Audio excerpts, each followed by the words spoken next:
Hello and welcome to another bite-sized episode of the SportsGrad podcast, proudly supported by Deakin University. Each Thursday, we give you the tactics you can use to land a dream job in sport. This includes things like networking, interviewing and career direction, but all focused on the sports industry. I'm Ryan Walker and I'm joined by my good friend, Ruben Williams. G'day, my friend Ryan. It's good to be with you once again. Now, for more regular content, follow us on LinkedIn, Instagram, TikTok, YouTube, you name it. Just search SportsGrad. Now, a big shout out to our SportsGrad community members who are connecting, making new relationships in the sports industry over on Discord. There's over 400 people inside there. They've gathered over 250 jobs in sport.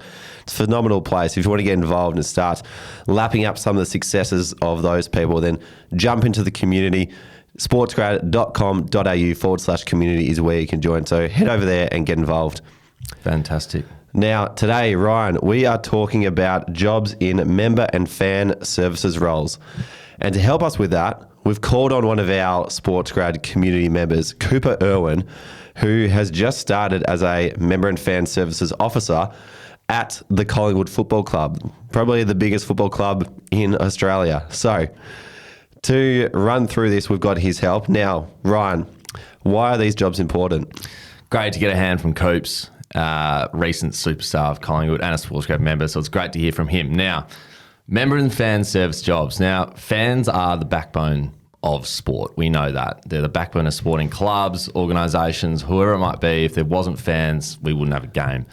So the reason this is important is because we are making them happy. We're keeping them around. So assisting growing memberships and doing whatnot is super, super important for sport to maintain their fans. So keeping them very happy is also super rewarding for people as well. We want to make sure that the fans are happy and they'll keep coming back to each and every game, which is super important to us. So making a small difference to them can mean the world. So that's why these roles are super important. Fantastic. And what sort of stuff are you doing day to day? What's Coops out there doing day to day at the moment?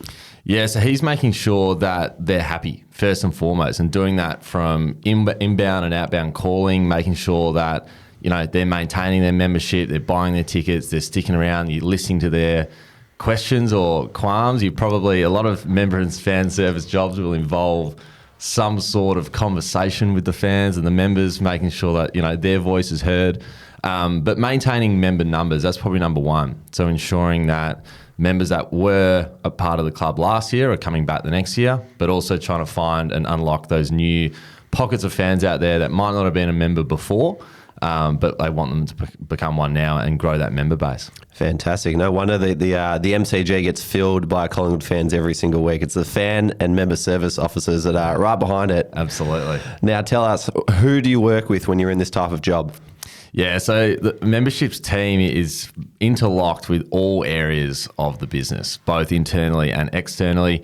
Marketing is a super key department that I guess helps the membership team grow, and I guess the membership team helps the marketing team as well grow awareness of the brand and also the membership offerings that are available. So I guess it's very much you're talking with every internal team really to help grow that, but also the fans are probably the other one. That is the main group that you're working with. So your product is for them. So the most conversations you'll probably have are with the people buying them.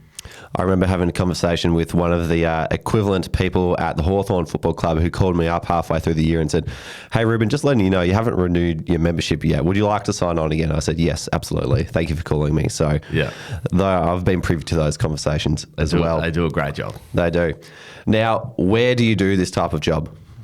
Yeah, you're predominantly going to be in an office, let's be honest. You're going to be at your desk doing your job from there. But I think the good thing about these roles is it is member facing. So on game day, you might be called in to help out, activations or ticketing or whatever it might be.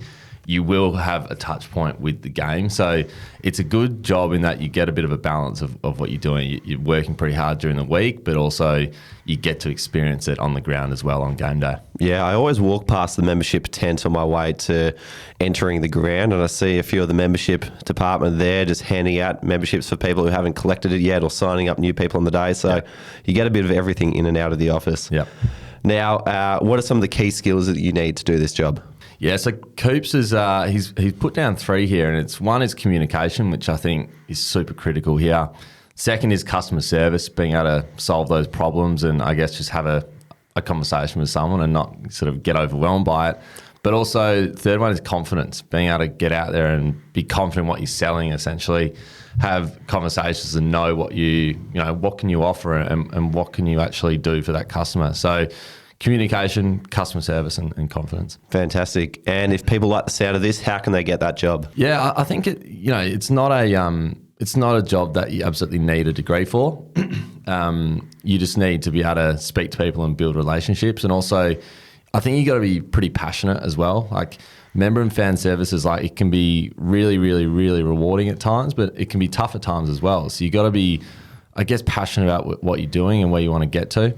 But I guess having those key skills is great. But if you've got, if you're doing a sports management degree at Deakin, for instance, that would be fantastic. It gives you that grounding, I guess, to jump into the role, have an understanding about why you're there and how you contribute to the organisation. Terrific. Well, great stuff. And thank you, Coops, for filling us in on all those different details. If you want to connect with us on LinkedIn, feel free to send us a message on there. Otherwise, we're on socials. Search SportsGrad on any different platform of your choosing. And if you want to jump into the community, head to sportsgrad.com.au/community to get involved. Finally, if you love the show, please rate, subscribe, follow, do whatever you got to do. 5 stars is our preference if we had a say in it. Other than that, we'll see you next time. Thanks. Bye.